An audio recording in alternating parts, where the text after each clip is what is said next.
Hi and welcome back. Today is a hybrid rose brought to you by the British breeder Harkness Roses for you today.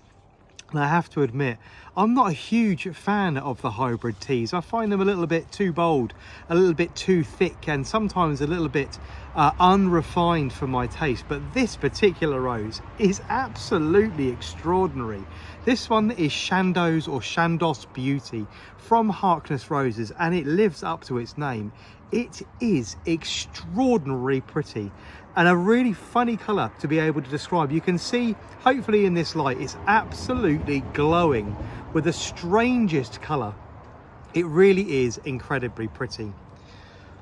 This particular rose reaches 3 feet by around 2.5 to 3 feet, so it's small and compact, and I cannot describe to you the vigour with this particular rose. It's only a year old and it is sending up huge, great big sprays of flowers.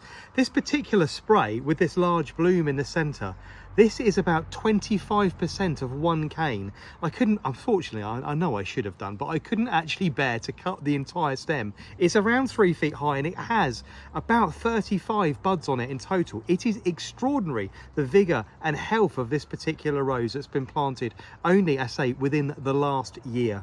It has really, really lovely dark olive green foliage, which is tinged like most hybrid tea roses are, with this lovely sort of burgundy edge round the outside. An amazingly fast repeat. It's already sending up more canes from the ground, and the repeat is also already coming up the side of the actual leaders already. So a really, really strong and fast repeat. This particular rose has a great reputation, and I can see why. It is absolutely stunning. The bloom, as you can see, is absolutely ginormous. My hand there for scale, we're talking, it's not fully open just yet, already around 3.5, coming on 4 inches across.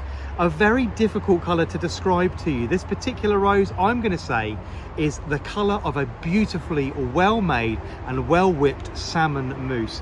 It's not a light apricot. It's not any of the other colours that everybody else describe it to. You can see as I move that bloom around, it fades out to a heavy peachy pinky cream on the outside, but that lovely salmon mousse colour right in the very centre there. As with most hybrid teas, it's a large chunky sort of thick petaled flower, which make it really quite chunky to look at, which is why I don't normally like this form. But this particular colour, this particular form is absolutely breathtaking. It will literally stop you in your tracks as you walk past it. It really is enchantingly beautiful.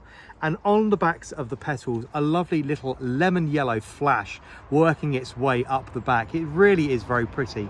The buds are a beautiful heavy lemon cream before they open, and they're opening in a really, really tight rosette. They'll almost sort of spiral out as the flower begins to open. And being a really thick, heavily petaled hybrid tea, the fragrance is also incredibly good. It's fruity and it's soft.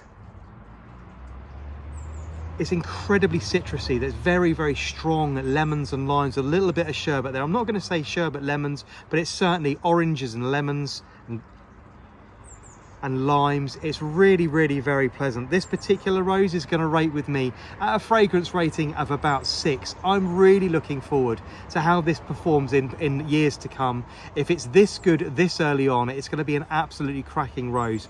I say, a really fast repeat, a wonderful fragrance, really large, bold blooms. The stems are coming up, I say, around 3 to 3.5 feet tall. They're absolutely thornless. If you wanted to cut the spray of flowers this one was contained on, or if you wanted to wear this one, for instance, as a buttonhole, or just bring this in and put this into a vase or put it next to your nightstand or something like that, this is the kind of rose you're going to want to pick. This one is Chandos or Chandos Beauty from Harkness Roses, and it is an absolutely captivating beauty.